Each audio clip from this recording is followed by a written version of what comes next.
भत्ता मिले। और इस कार्यक्रम का जो मुख्य स्लोगन है वो है जन जन की सरकार कब आएगी बिंदु भत्ता के बाद। जैसा कि सभी लोगों को विदित है कि सरकार द्वारा जन जन की सरकार जन जन के द्वार कार्यक्रम प्रत्येक गांव-गांव में जाकर चलाए जा रहे हैं, लेकिन बिंदु भत्ता इन कार्यक्रमों से अभी तक भी अछूता है। और जितनी भी जन कल्याणकारी योजनाएं होती हैं सरकार की, उनमें अधिकांश योजनाओं का लाभ बिंदु भत्ता वासियों को नहीं मिल पा रहा है। दूसरा हमारा जो मुख्य मुद्दा है बिंदु भत्ता राजस्व ग्राम बनाए जाने का, जिसकी वजह से बार बार हमारे को ये कहा जाता है कि यदि राजस्व ग्राम होता तो ये सुविधाएं भी आपको मिल जाती। तो उसके क्रम में जो विगत 4 वर्षों से वनाधिकार समिति जो काम कर रही है, हमने अपने दावे पेश किए हैं। दावे हमारे उपखंड स्तरीय से स्वीकृत होने के बाद जिला स्तरीय समिति को भेजे गए। जिला स्तरीय समिति से भी स्वीकृत होने के बाद शासन को निर्णय के लिए जब भेजे गए, उसके बाद 1.5 साल से भी अधिक का समय बीत जाने के बाद उस पर बिना कोई कार्रवाई किए वो दावे वापस भेज दिए गए कि दावे अपुष्ट हैं और उसको पुनः परीक्षण के लिए उपखंड स्तरीय समिति को वापस भेज करके परीक्षण चल रहा है की बात कही जाती है। अब इस बीच में एक नई बात निकल के आई है कि इसको विधानसभा से प्रस्ताव पारित कर केंद्र सरकार को इसका प्रस्ताव राजस्व ग्राम बनाए जाने का भेजा जाएगा। उसके बाद इसमें निर्वनीकरण की प्रक्रिया अपनाई जाएगी और तत्पश्चात ही ये राजस्व ग्राम बन सकता है। जबकि इस रास्ते से पूर्व की सरकारों ने बहुत प्रयास किए। अगर इस रास्ते होना होता तो आज तक हो गया होता, या फिर हमारा प्रश्न ये है सरकार से कि आज तक जब पिछले 9 वर्षों से लगातार भारतीय जनता पार्टी की सरकार है और हर बार यही बात कही जाती है, तो आज तक क्यों नहीं उसको किया गया है? वो प्रक्रिया आप क्यों उसको अपनाने की बात कही जा रही है? दूसरा, 4 दिसंबर 2006 का जो केंद्र सरकार का पत्र है, यहाँ प्रिंसिपल सेक्रेटरी उत्तराखंड सरकार को जो पत्र उनकी तरफ से भेजा गया था कि उधम सिंह नगर, नैनीताल और चंपावत जिलों में किसी भी 63 वोट खत्तों की जो लिस्ट पहले भेजी गई थी, राजस्व ग्राम बनाने का जो प्रस्ताव भेजा गया था 2004 में, उसके संबंध में उनका स्पष्ट आदेश था कि इन जिलों में 63 वोट खत्तों को राजस्व ग्राम बनाए जाने की प्रक्रिया के लिए सुप्रीम कोर्ट की अनुमति लेना आवश्यक है। तत्कालीन सरकार के सामने जब ये बात आई तो उन्होंने इस सुप्रीम कोर्ट जाने से मना कर दिया कि हो सकता है कि वहाँ पर सुप्रीम कोर्ट में क्या तथ्य पेश किए जाते हैं, या हो सकता है कि हमारी दलीलों पर सुप्रीम कोर्ट में अगर हम नहीं पेश कर पाए तो ये मामला उल्टा भी पड़ सकता है। तो जब उस समय की सरकारों से ये नहीं हुआ तो फिर अब उसको अचानक से ऐसा हमारे पक्ष में क्या आ गया है कि जो केंद्र से प्रस्ताव पास करा करके उस तरीके से राजस्व ग्राम बनाए जाने की बात कही जा रही है। दूसरा, वनाधिकार अधिनियम 2006 जिसके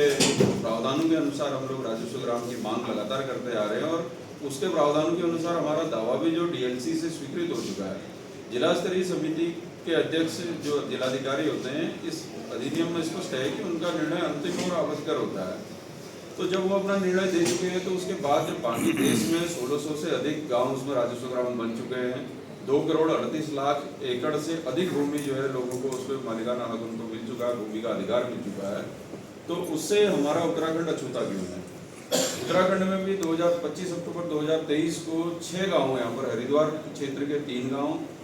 और रामनगर क्षेत्र के 3 गाँवों को जब राजस्व ग्राम का दर्जा वहाँ पर मिल चुका है। वहाँ पर पंचायती चुनाव भी हो चुके हैं और पंचायती चुनाव में 6 मई को एक विशाल जनसभा हम लोग उसी स्तर पर करेंगे और हमारा वही मुख्यमंत्री महोदय को हम फिर से उसको एक ज्ञापन सौंपेंगे कि अगर अब भी हमारे साथ न्याय नहीं हुआ और वनाधिकार कानून के तहत अगर हमें राजस्व ग्राम की अधिसूचना जारी नहीं की गई तो फिर हम आगे की रणनीति पर उस 6 मई को फिर घोषणा करेंगे कि आगे इस पर क्या किया जाता है, सभी लोगों से विचार विमर्श करने के बाद। जैसा 4 और 5 मई को जो गर्मी कंशन होगा उस पर हमारा जो उसका शेड्यूल बना हुआ है, उसमें ये है कि हम एक विचार गोष्ठी या ये कहें कि जितने भी जिम्मेदार लोग सामाजिक संगठनों के लोग हैं, राजनीतिक दलों के लोग हैं, चाहे वो किसी भी पार्टी के हों,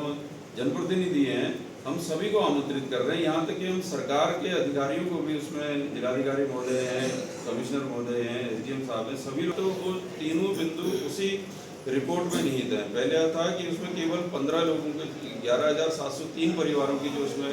संख्या दर्शाई गई है, तो उनका एक ऑब्जेक्शन था कि इसमें केवल 15 सदस्य जो वनाधिकार समिति के हैं केवल उन्हीं के हस्ताक्षर हैं, जो कि गलत तथ्य है। हमारी 539 पृष्ठों की जो हमने अपने दावे पेश किए थे, उसमें पूरे 11,703 परिवारों के हस्ताक्षर युक्त सूची हमने पूरी इसमें लगाई हुई है। दूसरा उसमें एक ये था कि उसमें जातिवार संख्या नहीं बताई गई है कि उसमें कितनी आबादी किस जाति से है, कैसे है। तो वनाधिकार अधिनियम 2006 में कहीं भी ऐसा नहीं है कि उसमें हम जातिवार कोई उसका गणना का या इस तरह का कोई प्रावधान हो। उसमें यह है कि अनुसूचित जनजाति एवं अन्य परंपरागत वनवासी OTFD जो है उसके आधार पर दावे पेश किया जाता है। और हमारा सामूहिक दावा है, तो सामूहिक दावे में हमने जो दावा पेश किया है वो अन्य परंपरागत वनवासी की कैटेगरी में, OTFD की कैटेगरी में ही हमने दावा प्रस्तुत किया है।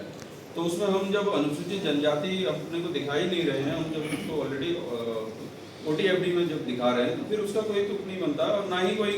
अधिनियम में कहीं कुछ इस तरह का लिखा गया। तीसरा उसमें था कि जो सामूहिक दावा पेश किया गया है इसके साथ साथ व्यक्तिगत दावे उसमें नहीं लगाए गए। जहाँ तक व्यक्तिगत दावों के बारे में प्रश्न प्रशासन ने उठाया है या उसमें वो किया है, तो ऐसा कहीं भी कोई प्रावधान नहीं है कि उसमें व्यक्तिगत सामूहिक दावों के मामले में कि व्यक्तिगत दावे भी उसमें लगाए जाए। बताओ तो सही,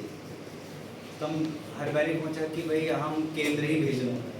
तो केंद्र भेजनो कभी पहले केंद्र जा रहे उनमें की भाव आयल अगर केंद्र में भेजनी तो की हस्त हो। जैसे अल्लाह हमारे पास ऋषिकेश वाल मामूल है, तो ऋषिकेश वाल मामूल हमारे समझ से केंद्र ही भेजे, वो सुप्रीम कोर्ट कस करो। वहाँ जमीनों में अपन सब वन विभाग अपन वो लगा लो कि भाई ये मेरे चार से सब लोग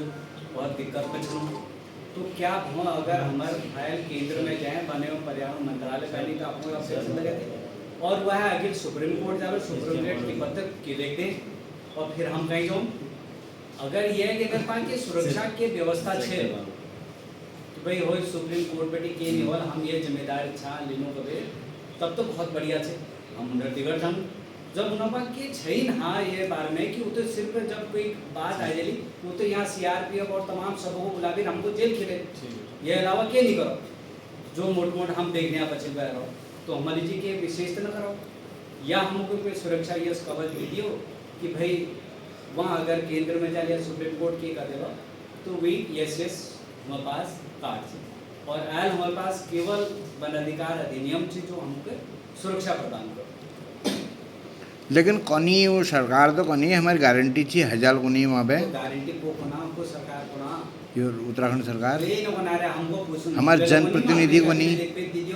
जनप्रतिनिधि को नहीं जनप्रतिनिधि मुखा भैया और उनर भैया की फर्क पड़ना रहो जब तक कागज में न होना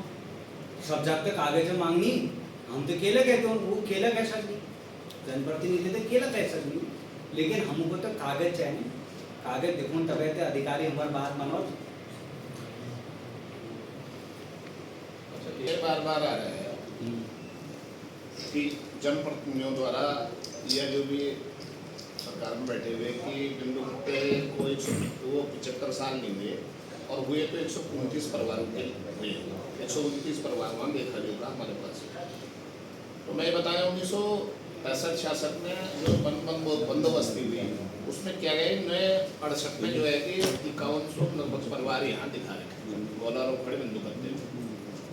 ठीक उसके बाद 75 में इन्होंने कोई वीर बहादुर DFO था, DFO ने सर्वे किया, उन्होंने इसको 129 परिवार उन्होंने कहा बिंदु भत्ते में रहते हैं। उसके बाद उसको चीफ कंजर्वेटर ने उसको रिजेक्ट कर दिया था कि जिस समय ये सर्वे के लिए गया था तो बहुत मात्रा में अन्य खतों में शिफ्ट हो गई, वो सब्जेक्ट हो गया खत्म। दूसरे में हमने सूचना के अधिकार में लिया कि जो 129 परिवार है उनका डाटा तो फर्स्ट के पास होना चाहिए लेकिन इनके पास उनका कोई डाटा नहीं। तो जो ये बार बार आ रहा है 129 परिवार और 75 साल का ये इनके रिपोर्ट से स्वतः ही समाप्त हो जाता है कि हाँ 175 साल और 129 परिवार यही तो है। जहाँ तक नगर पालिका का सवाल है, नगर पालिका जब हमको मिली थी वास्तव में कुछ बजट उसमें जारी हो गया था और आपकी बात ठीक है कि उसमें विकास कार्य होते हैं और हर साल कम से कम 6.5-7 करोड़ का जो बजट आता है उस हिसाब से हम देखते हैं 2016 में अगर नगर पालिका निरस्त कर दी गई तो इन 10 सालों में हमने कहीं ना कहीं 65-70 करोड़ का अपना नुकसान किया है। लेकिन हमारा सवाल उनसे भी है जब राजनीतिक तौर पर इसका विरोध हुआ और राजनीतिक तौर पर विरोध करने के बाद जो उसका एडवांटेज जिनको मिला कि नहीं नगर पालिका वापस करके हम इसको राजस्व ग्राम बनाएंगे। तो कहीं ना कहीं ये सवाल उनसे भी पूछे जाने जरूरी हैं कि आपने उन 5 वर्षों में या फिर अगले 4 वर्षों और अगर आप जोड़ देते हैं तो इन 9 सालों में आपने उस ओर क्या प्रगति की। जैसा हम पहले ही कह चुके हैं कि अगर ये केंद्र को प्रस्ताव भेज करके सुप्रीम कोर्ट की अनुमति लेकर के अगर ये बनाने वाली बात अगर ये कर रहे हैं तो ये तो पहले दिन से उसमें फ्री थे।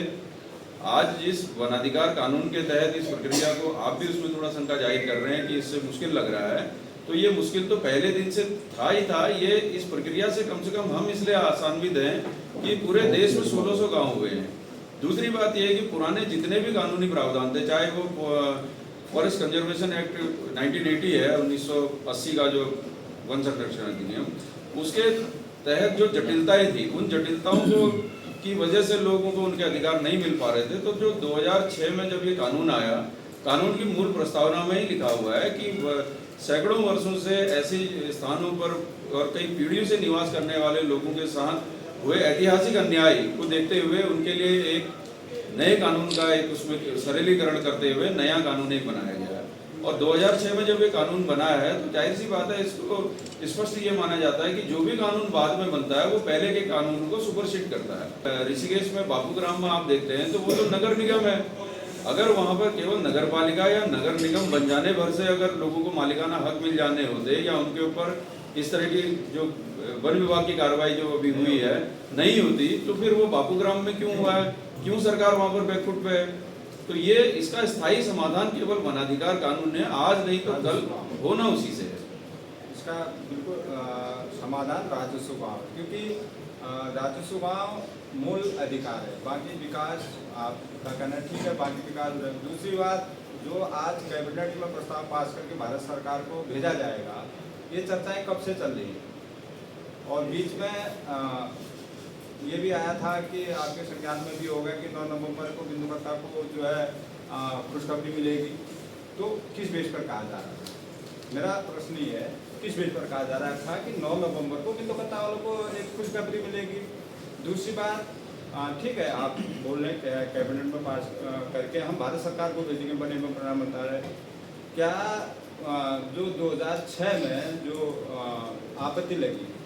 तो उसमें पैरवी क्यों नहीं करती सरकार? भाई जब पत्ता हमारा केंद्र में पहले से पड़ा हुआ है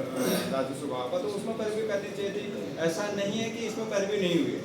इसमें 2013 में भी पैरवी हुई और एक कमेटी बनाई गई